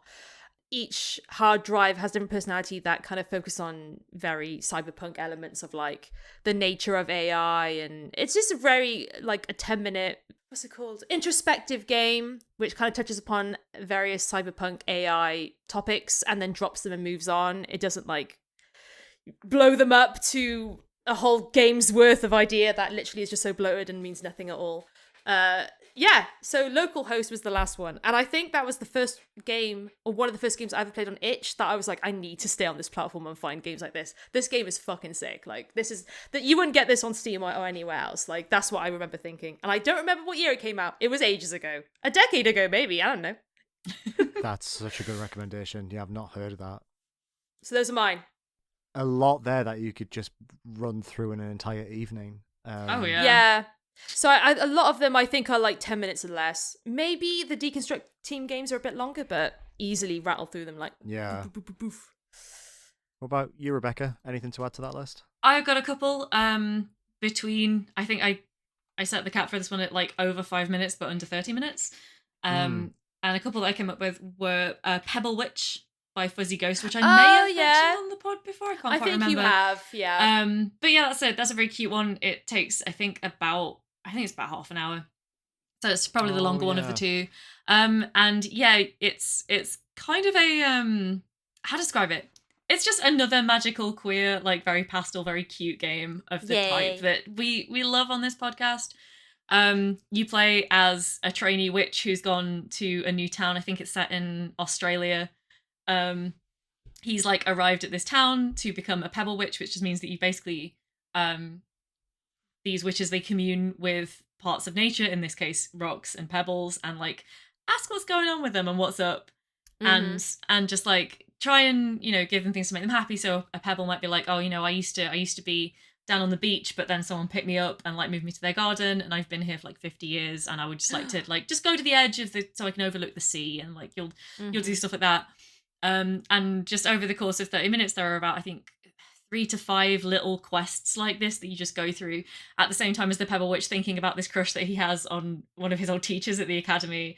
And it's basically all just building to like a very sassy rock calling him out on being distracted by how badly he's crushing on this guy. It's quite cute. I just recommend it for the atmosphere. It's not really like, you know, it's not one you play for the story, but it's got a few good little puns and little jokes and just like fun moments. And the other one that I wanted to mention of this is Pineapple on Pizza by, I'm going to try and pronounce this right, Major Ariato, which came out last year. I think this is probably about quarter of an hour, 20 minutes long.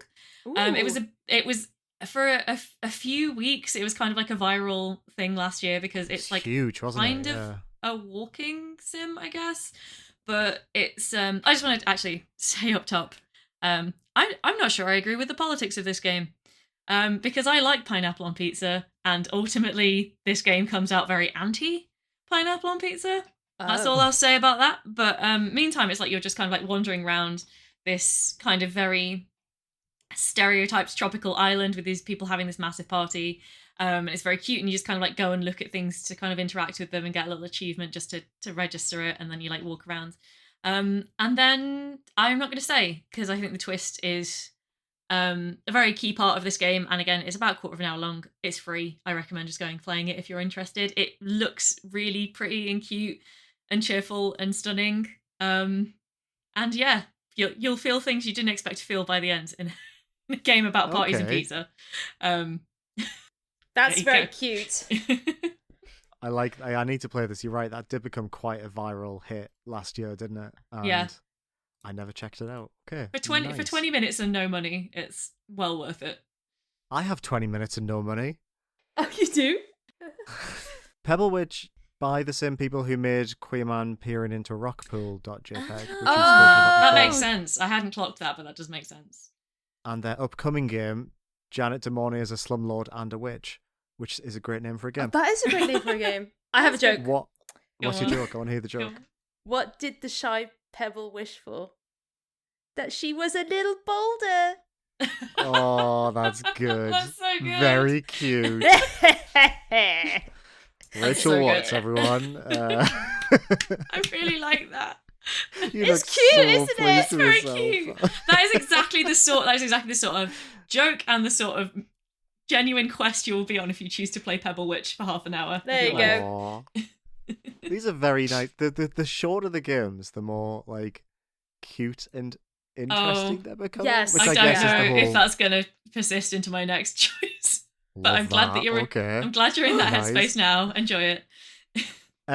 My two I want to shout out. The first one is Puzzmo, which is a website that I've been going on every day recently. Ooh, this what is is by it? Auto Therox and Zach Gage. Zach Gage being Zachatronics, who made a load of like short experimental games. So Puzzmo is basically like the games page of a newspaper, but in a website. So it's like crosswords and different little games. And it's like an alternative to the New York Times app, which would probably also fit within this category. And it's got like Really Bad Chess, which was one of Zach's first games that he did, I think. But I really like the crossword. It's a really good crossword, and I've been doing it every day for a couple of weeks. So that's my first one. Nice. Love that. The other one is a game called Teenage Blob by Team Laserbeam. This is a musical album. An album game. I think we spoke about this before. Mm-hmm. Music by the Super Weeks, who are a Midwestern emo band. You can finish this in 15-20 minutes. It's basically the length of a very short EP, and as a playable EP, it's really good fun. So yeah, there's so many games that you could play through there. Even by our standards, this list is getting pretty bloody long. Let's make it longer. We are entering the subatomic part of the podcast, in which Rachel deemed atomic level indie games. We're talking indie games that are so short you barely bloody see them.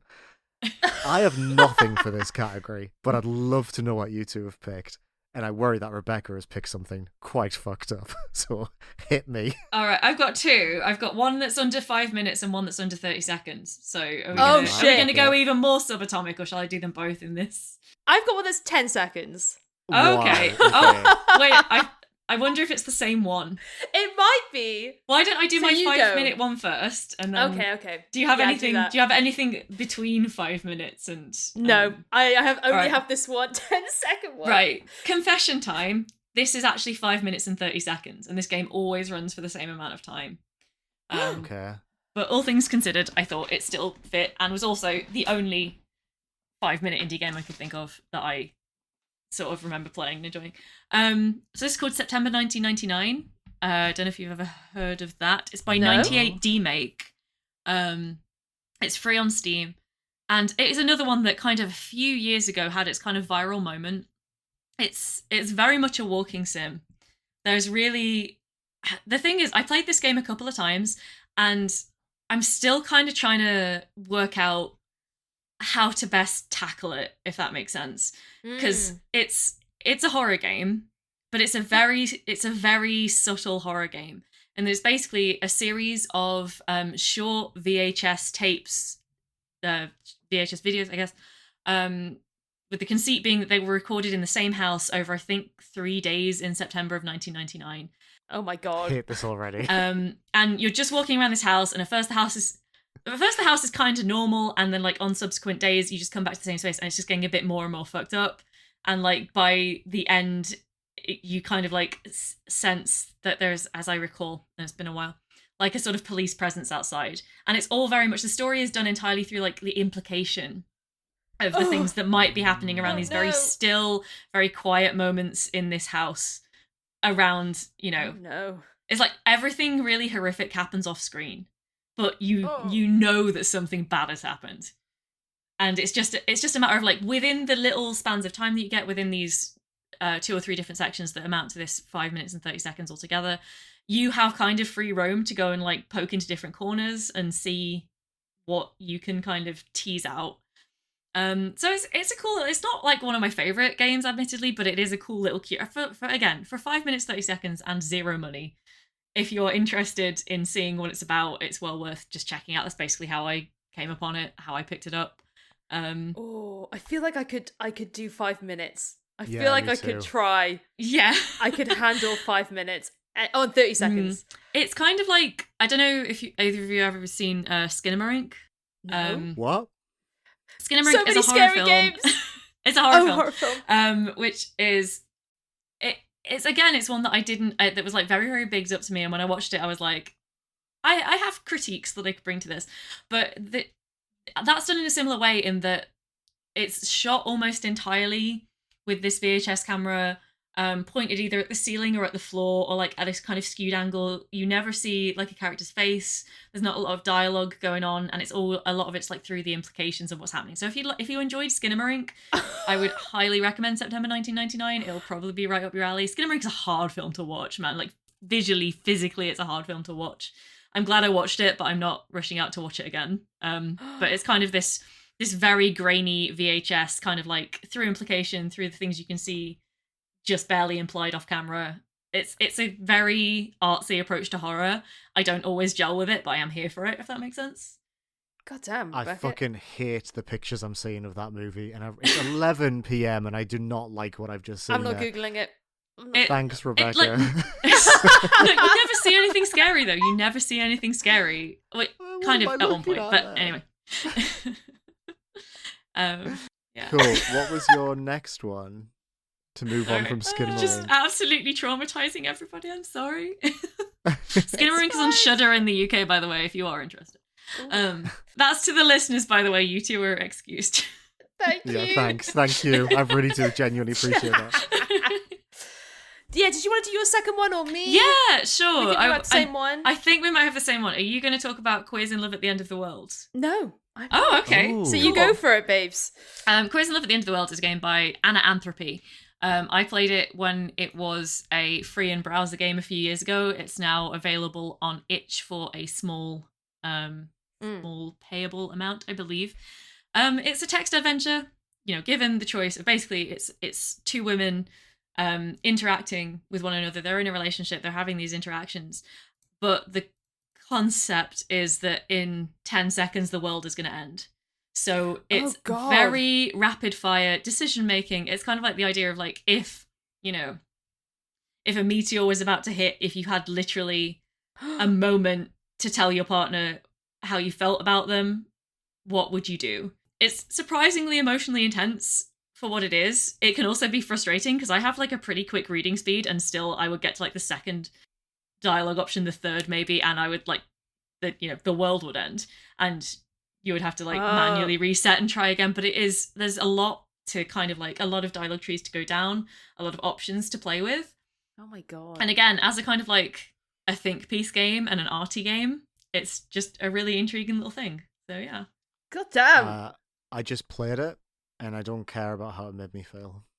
But I mean, what a great way to talk about it in this podcast, to just go and play it. That's so good.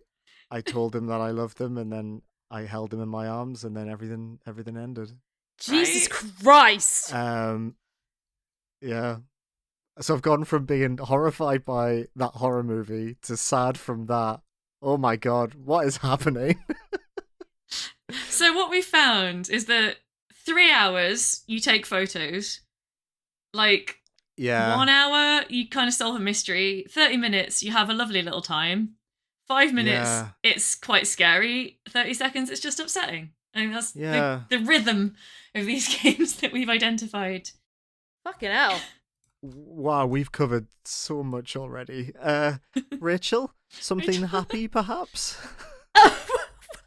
Mine seems so... okay. Mine is by someone called Q Dork, who's known for making very cutesy games. And this one is called Morning Makeup Madness, in which you need to do your makeup in 10 seconds. Oh, that's I love fun. that. That's fun. So you have lipstick, blush, mascara, eyeshadow, and eyeliner. And you need to just do your makeup in 10 seconds because you're late for work. And it's just... Oh, good lord. It's just a person's face, you have the makeup, and you just need to slap it on as fast as humanly possible. Funny. And you'll be scored from hot mess to eyebrows on fleek. You get a rating for how fast you can apply. So just slap that makeup on your face. And it's just, I just opened it on itch and I do want to play it, but I'm intimidated by it and don't want to do what Liam did very bravely and try and play it live. We'll do it live in the pod. I just did it again. I've just played it. I got 60% rating hot mess. So 60% is pretty good. I just don't want to admit how bad I am at putting on makeup. The blush is really funny because it's literally just two very round circles. It's like there's nothing to it, just like poof poof. I covered her entire face in blusher immediately, and I was like, "Oh shit!"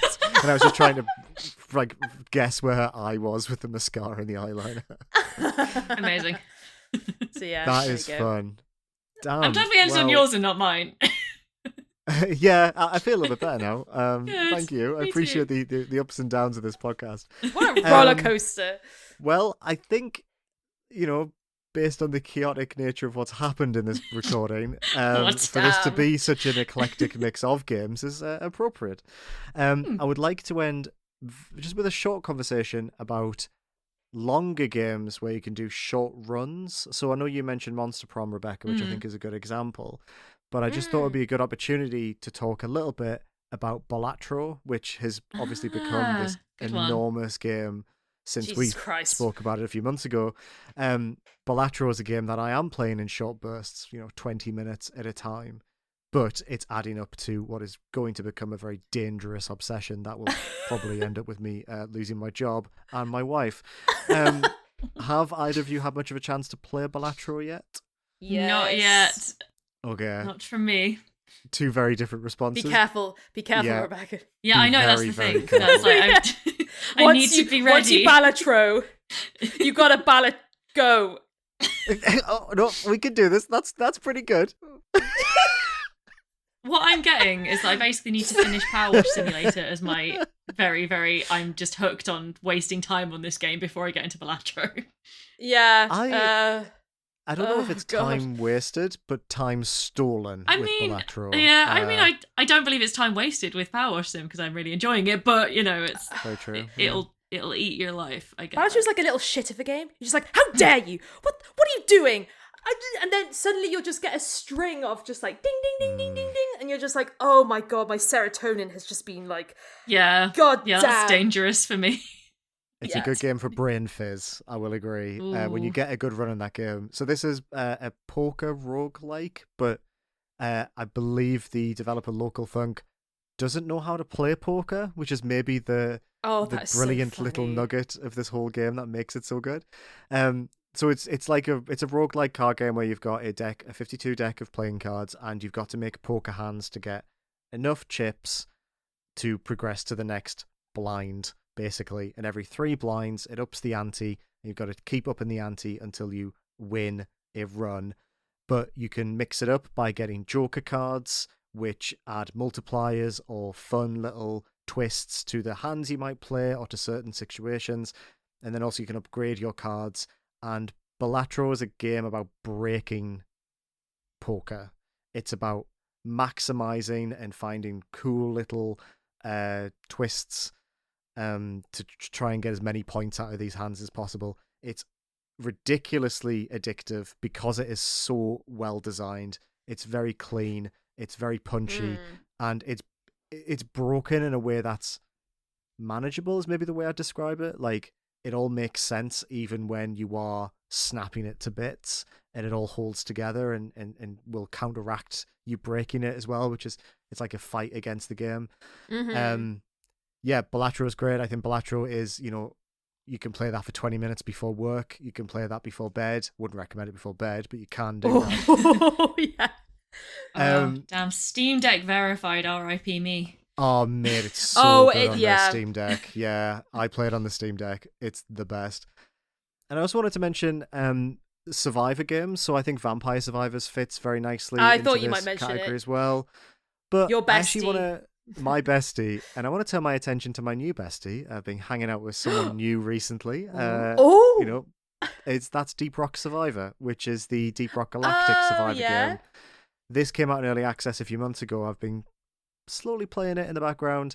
Again, 20-minute runs. It's really, really great just to pick up and play it, and you get a lot of satisfaction. I guess we were talking at the start about that complete experience of finishing a small game. I sort of get that from a run of a roguelike sometimes. Yeah. Oh, I get that. But what's nice about Deep Rock, and I mentioned this on a previous podcast, so I won't go into it too deeply. This is a more objective-focused game than Vampire Survivors. So it's set into different levels where you've got to try and complete mini objectives and then progress to the next level. But that just gives it a bit more structure in a way that I find really satisfying. And even in early access, this is really, really good. It's had a couple of updates. Every update keeps improving it, which is great. I will keep checking back in on this, so watch this space. I think Deep Rock is maybe going to be up there for me this year. Very exciting. Yeah, longer games with shorter runs within them. Are there any examples you two have? I'm putting you on the spot. We did not discuss this before the episode. That's cool. I mean, I already mentioned like Monster Prom, and obviously you got like Doomsday Paradise, things like that. That ilk as well, where it's like my favorite thing is, I love howlongtobeat.com. I've probably mentioned this a couple of times before, but I love just checking stats on howlongtobeat.com. And those games have the biggest disparity. The Monster Prom games in particular have the biggest disparity between the like main story and completionist run, because it's like 1 hour, really? 85 hours. It's like, you know, it's got... Damn. It's like you can finish it in 1 hour per story. There are so many stories that it's going to take you so many. Like, it really is a game that is like as long as you want it to be, almost. I love these games. I worked out recently that we've put about 100 hours into the franchise between the 3 games that are out, my partner and I, and how much we played them, and we've not seen, I think we've maybe seen half of what there is to see in all of this. There's so much content there. I hate describing it as content, but what else can you say when it's like they've just written all of these stories that like procedurally ping off of a random number generator. God damn. Balatro has 6 hours to complete, 120 hours to finish completely. Yeah. Stop. Oh my god. This is the stuff, definitely, isn't it? Oh. Yeah, nah. I don't have any games. I'm sure I could think of some, but I don't. Off the top of my head, I don't. Wait, did we say Dwarf Romantic does come to mind though? The tile, the very charming tile placing one. Yeah. Which looks adorable. Because that like a 30 minutes for a nice quick game of, because you have a certain set of tiles. It's just how quickly you decide to place them. Probably that one. Dwarf Romantic's great. Another one just occurred to me as well, which again we've talked about before, which is Slay the Princess, which is pretty much like 2.5, 3 hours to do like a 5 loop run. But I think they just added more actually. So there are about 15, 20 loops you can go through. So obviously that's like, you know, I personally chose to leave it for now after one playthrough, but I could easily see myself going back in the future to try and scoop up some of the ones that I didn't see the first time. Similar sort of premise, I feel. Yeah, that's a good one. I need to play that. We keep mentioning that, and I've got to play it. It is good fun. I'm tempted to go back now that they've put in this update that's apparently like expanded the epilogue a bit. It's added more voice acting as well. I think it has. I mean, it would have to, wouldn't it? Really, because it's like so the voice acting is very key to the appeal. More of the whole voices. thing. Oh my god, it's so funny. I need to play that. Right. Okay. God damn, so many games. Jesus Christ. So I feel quite rattled by how many games we've spoken about, and it's also 11:15 at night. So shall we get out of here? But before we go, shall we jump into some hyperfixations? Yes, let's get through these hyperfixations. God damn it.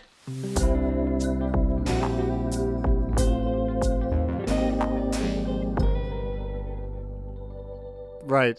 Who would like to go first? I can go. Mine's Go. quite quick. Nice. I've not been watching a lot of TV recently, so I visited an old favourite. I've been rewatching the TV adaptation of Lemony Snicket's A Series of Fortunate Events, which is funny because I'm not hyperfixated on it, but when I was a teenager, it was literally like one of my biggest hyperfixations ever. I loved those books. Didn't like the film. I appreciate Jim Carrey, I guess, but the TV show is a lot better. It's so better paced, 2 episodes a book. And they really kind of like tie up a lot of the loose ends, a lot of the red herrings, a lot of the maybe things that weren't really addressed in the books. It's just really great. It's great fun. It's on Netflix. I'm having 3 seasons. Nice. There's 13 books, so there's 2 episodes a book, so it's 26 episodes. And it's just a really, really good time. Very campy.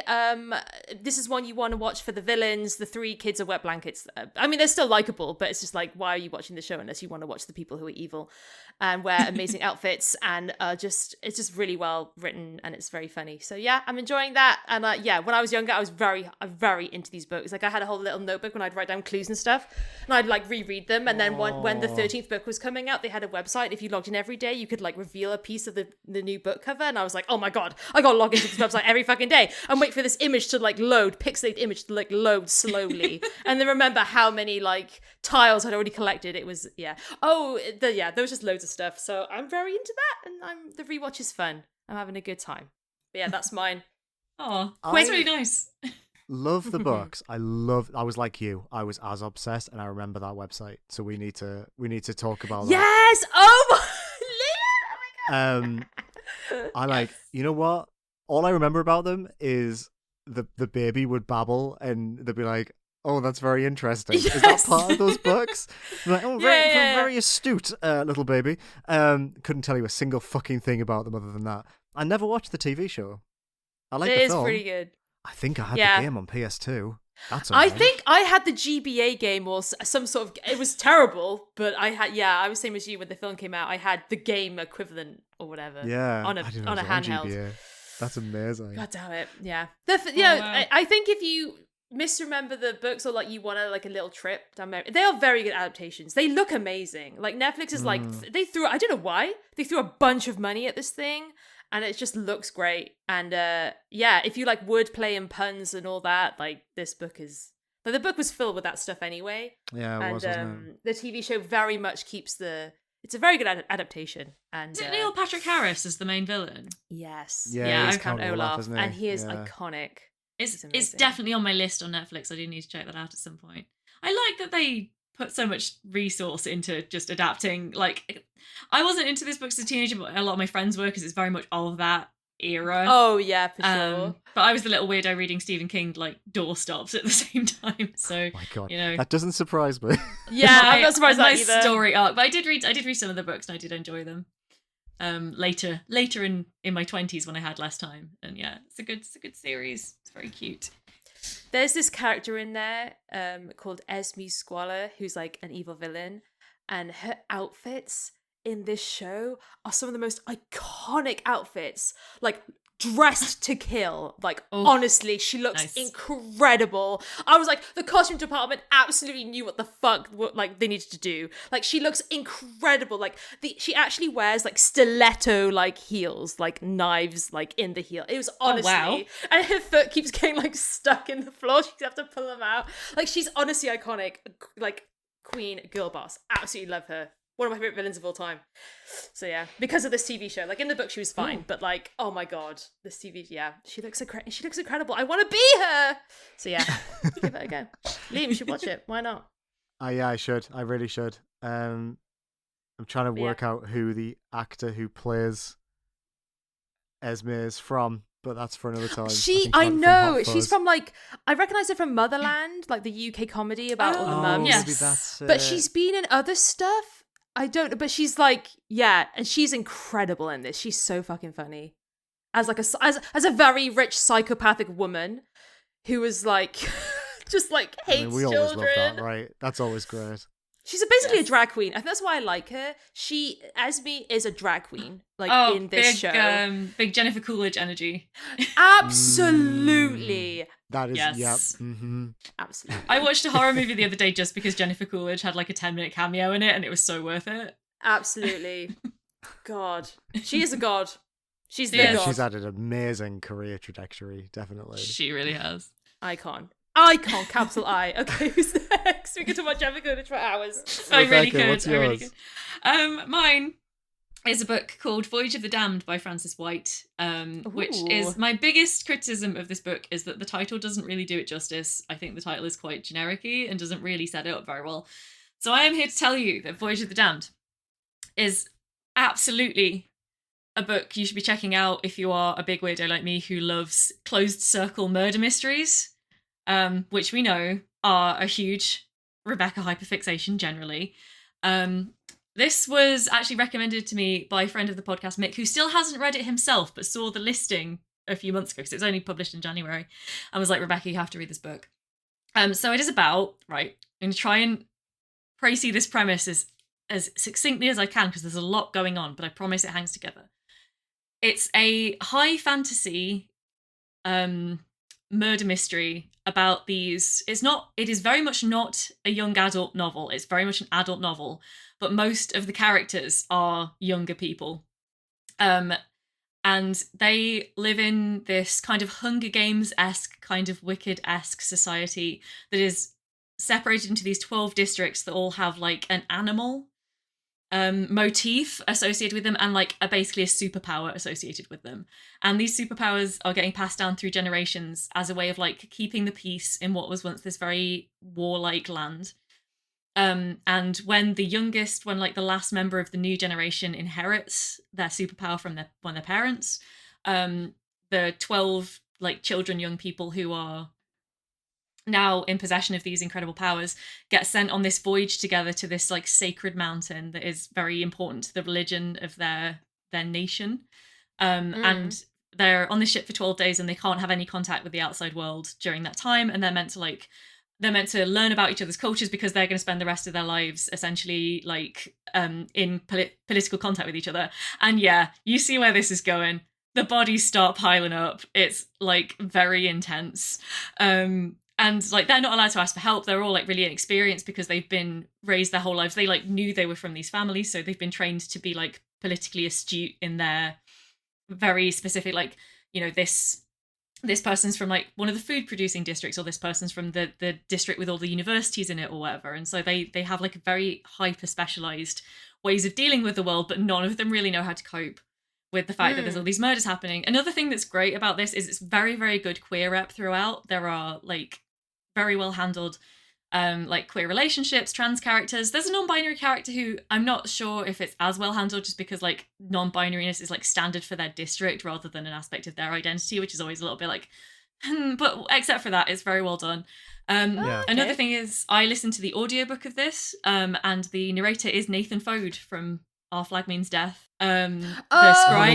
Yeah, and he's amazing. Yes, he's so good because he basically picks like a regional, mostly British dialect for each of these characters, and he nails it throughout. So like the voices are all very distinct, and you get a sense as well because of like the accents that he's picked for them. It kind of all links to something vaguely real world. Like one of the characters is from the coal mining district, and he picks like a very broad Welsh accent, which I think works really nicely because, you know, if you know the real world kind of like and yeah, it's just really nicely done. It's kind of like it's got a romance in it, but it's not about the romance. Like the romance doesn't overwhelm the rest of the story. Like it's very much a murder mystery with a plot relevant romance in it on the sidelines of it. It's got a cute kid character, which is always like iffy for me, but I was like really on board with the kid character. I liked her a lot. I would also say that the reason finally that it really impressed me was because by the end, both the murder mystery aspects and the fantasy aspects have fully justified their place in the story. It's not like sometimes you'll read something that's kind of like this, but it'll be a murder mystery that just happens to be against a fantasy backdrop. But, you know, it's kind of whatever. But no, this like fully integrates its fantasy side with its murder mystery side. And yeah, I was fully hooked for the entire like 2 weeks that I was listening to this audiobook. It's so good. Damn. Like my favorite book of the year so far, easily. Cannot recommend it enough. Yeah, Voyage of the Damned by Francis White. Sorry, do check it out. It's so good. Jesus, that sounds like a lot happens in that book. It does. It really does. It's got a lot going on, but it's like also it does get quite dark. Again, I would reiterate, not a young adult novel. It gets dark. What I think. It sounds like a YA novel when you were explaining it. And I was like, oh, it does. YA. But like, it gets quite gruesome in terms of like, you know, no one's really safe from like quite severe injury or even death. It's got quite sexual references, quite a lot of strong language, and I think the thing that fucked me up the most about it was that it has quite like intense depictions of stuff in relationships that's like sort of very hard to get to grips with even as an adult. Like things like if someone that you really care about has like lied to you and you have to learn to navigate that, you know, in the fact that you still care about them, and like but like you have essentially been like gaslit in a situation. And, you know, things like that, I think, to be honest, that would be the thing that would make me not want to give this book to a teenager, would be like, you have to be quite emotionally mature to be able to deal with the sort of idea that, like, some bad stuff has gone off in this situation and it's, like, going to be dealt with nuance and with kind of an understanding of, like, why things happen in context, but also that, like, you don't necessarily have to forgive or condemn someone immediately for something. It's, you know, it's a lot. But I really enjoyed it. Damn. Oh my god. What a recommendation. Oh my god. Yeah, that sounds great. And I mean, I've just finished the Southern Reach trilogy this week, so I'm going to take your recommendations as gospel moving forward. Oh my goodness. Well, that is very flattering. Thank you. Damn. Yeah, added that to my Goodreads. Amazing. That sounds brilliant. And yeah, super recent. Came out in January. That's wild. How about you, Liam, then? Take us home. My hyperfixation, bit of an odd one. So to start off with, this is relevant to my hyperfixation, and I just wanted to mention it as well. So I have come off all social media. I deleted my Twitter, like fully deleted it 2 weeks ago, and it has had a profound impact on my life in a positive way. Like, I'm in a very privileged position where I don't need Twitter for work anymore, and I have been doing things like reading more and not using my phone as often and not being as like angry or sad as I was all the time. Oh, good times. Yeah, it's really helped. I've also put my phone in grayscale mode, and it's reduced my phone time by like 90%. So I've tried to make like these changes to my life basically, and they're actually helping, which is quite surprising. And one of the things I've done to sort of like balance that, or I've just found myself gravitating towards, is I've started a blog, and I've been blogging. So I was a bit unsure whether to mention this because it is very much just like a place for me to sort of fall back in love with writing, which is a skill I've not really done for a long time. Like, so you can check it out. It's 7out10.co.uk. I've been blogging about Haley from Stardew Valley and a bunch of other bits and pieces, and some personal things about like, yeah, my relationship with Twitter and with games as well. I've written a long post about that. And if you want to read it, you can, but it's like, I don't know how many people read it. I've got no stats on there. I've just been writing for myself, and honestly, I'd recommend it. Chewing on a thought rather than just spitting it out at 140 characters has really helped me out. But my actual hyperfixation is way more dad-coded than that. So on the blog, you can find a very long personal essay I wrote about SimCity 3000, which EA recently released on Steam, and I've been playing a lot of. So I've been playing a lot of SimCity, really, really enjoying it, and have been having like big thoughts about like city management and why I love these games. And I was sort of already going down a route of like, oh, you know, why do I like city building games, and what is it about these digital cities that really appeals to me? And then last Saturday, I was hanging out of my arse and was just rotting on the sofa all day. And I got recommended a video about SimCity 2013 by a YouTube channel called City Planner Plays. And I watched this video, and it was an hour, and I was like, holy shit, this guy really knows what he's talking about. So then I watched another one of his videos about city skylines, and it turns out this guy is called Philip. He is an actual real-world city planner, and he spends his spare time building cities in primarily City Skylines and City Skylines 2. But this guy is the Bob Ross of city building games. The way that he builds these cities is just so soothing to me, and it has just reignited my love in city building games to the point where I've now played 10 hours of City Skylines this week, because he's just unlocked this understanding of city planning. He teaches you about city planning as much as he does about anything else. He'll teach you about arterial roads and collectors. And when he builds cities, he respects the topography. And he'll quietly be like, well, we need to look at the leveling of this hill so we can go around the edge. And, in a block of residential, you'd have a little commercial area for barbershops and restaurants. And let's put this play park next to the elementary school because the kids will like that and it's better for the citizens. And he just like approaches it with a care that I've never had with city building games, but I'm so happy I found him as I was sort of like in this little hyperfixation about city builders, because now even his beginner's guides for City Skylines are incredible. You can watch them and just have it like a lovely time. It is just like watching someone paint and teach you about how cities function and work in real life. Oh, that sounds amazing. Yeah, it's been like, oh my God, I had such a lovely time. I was so hungover, and watching these videos was so nice. I was like, thank you, Philip. Tell me about arterial roads again. It's helping me a lot. But yeah, City Planner Plays. He does a series called Magnolia County at the moment, which is about City Skylines 2. And he begins each episode talking about this fictional couple he's created, and each episode he spends a couple of minutes like imagining what their life is like in the city and what they might be missing as two individuals who live in this area, and then he'll spend an hour building out the city in an area. Oh, I love this. I've got to check this out. You really do. That sounds so good. He's so good. Having someone who's just so knowledgeable about something play a game about that is so good. It's like the inverse of real lawyer plays Ace Attorney, though. That's always like frantic, and this is very, very calm. It's like those there's that thing with like adults who have kids with babies at the moment where it's like high intensity kids shows and like low intensity kids shows, and you need to show your babies like and toddlers more low into like this sounds like that for adults. Like I'm watching like I'm watching like Juno Birch screaming about making the drag race contestants in The Sims. I've started watching Juno Birch as well, by the way, on your recommendation. Did you? So good. Right, so that's good. like high intensity, and now this is for like the hyperactive babies, and now we need the low, soothing, very dulcet. You can have your 17 minutes of Juno Birch playing Sims 4, and then you can have like 45 minutes of of a real. What are they called again? City Planner Players. And I'd recommend the Magnolia County series because he makes some nice highways in that series, let me tell you. And he's so considerate of turning. I'm gonna stop talking about it. It's so dull, and I'm so into it. The one that has I guess it's just like looked at my YouTube history is they did a live Stardew Valley farm layout.